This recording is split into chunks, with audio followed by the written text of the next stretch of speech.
तो पहले तो ये जाने कि भैया इंडेक्स प्रॉपर्टीज क्या है। अब इसके लिए कहानी सुनते हैं। कहानी कुछ ऐसी है, ऐसी जनरल है, रूटीन लाइफ की कहानी। 4 दोस्त हैं आप लोग, राम, श्याम, रमेश, सुरेश, 4 लोग हैं। चारों के नाम अलग अलग है। जब मैं रमेश नाम से आवाज दूंगा तो रमेश ही आएगा, जब मैं सुरेश नाम की आवाज दूंगा तो सुरेश ही आएगा मेरे पास। ऐसी राम तो राम ही आएगा, श्याम तो श्याम ही आएगा।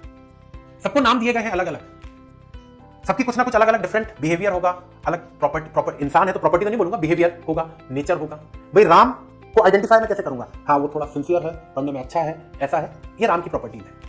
गुस्सा भी नहीं आता उसको, ये उसका बिहेवियर है। जो रमेश है, रमेश को पढ़ने से कोई मतलब नहीं है, रमेश को पढ़ाई लिखाई से कोसों दूर है, वो उसका दिमाग सिर्फ फितूर में चलता रहता है, ये उसकी कुछ बिहेवियर है। तो राम उसका बिहेवियर, श्याम उसका बिहेवियर, रमेश उसका कुछ बिहेवियर, सुरेश उसका कुछ बिहेवियर। हर इंसान का अपना कुछ नेचर और बिहेवियर होता है और उसके बेसिस पे मैं उन 4 लोगों को अलग अलग कैटेगरी में क्लासीफाई कर दूंगा कि भैया राम पढ़ने वाला है, उसको अलग कैटेगरी में रखो, रमेश पढ़ने वाला नहीं है, उसको अलग कैटेगरी में रखो।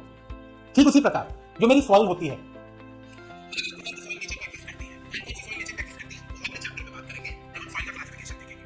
लेकिन अगर मैं आपसे बोलूं कि अगर मुझे सॉइल को अलग अलग कैटेगरी में क्लासीफाई करना है तो भाई किसी भी सॉइल को, बहुत सारी मतलब मान लीजिए 4-5 तरीके की सॉइल रखी हुई है और उन सॉइल को मुझे अलग अलग कैटेगरी में क्लासीफाई करना है तो कहीं ना कहीं उन सॉइल की प्रॉपर्टीज को मैं आपस में कंपेयर करके देखूंगा कि भैया एक ऐसी सॉइल जिसका ये प्रॉपर्टीज है उनको एक कैटेगरी में रखेंगे, एक दूसरी सॉइल जिसकी ये प्रॉपर्टीज है उसको दूसरी कैटेगरी में रखूंगा, ऐसी तीसरी, ऐसी चौथी। तो कुछ प्रॉपर्टीज हैं मेरे पास जिनके बेस पर मैं सॉइल को अलग अलग कैटेगरी में क्लासीफाई कर सकता हूं। वो प्रॉपर्टी कुछ भी हो सकती है, बताऊंगा कौन कौन सी होंगी। तो यहां पर बात अगर मैं कर रहा हूं इंडेक्स प्रॉपर्टीज की तो सीधा सिंपल सा डेफिनेशन, हर चीज को देसी वर्जन में समझना है।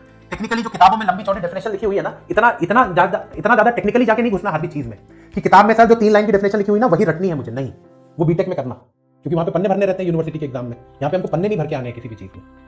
तो बात उठा कि भाई इंडेक्स प्रॉपर्टीज का मतलब क्या है, तो आप सिंपल सी बात बोलिएगा, वो प्रॉपर्टीज जिनके बेस पर या जिनकी हेल्प से मैं सॉइल को अलग अलग कैटेगरी में क्लासीफाई कर सकता हूं, उन प्रॉपर्टीज को मैं इंडेक्स प्रॉपर्टीज का नाम दे देता हूं।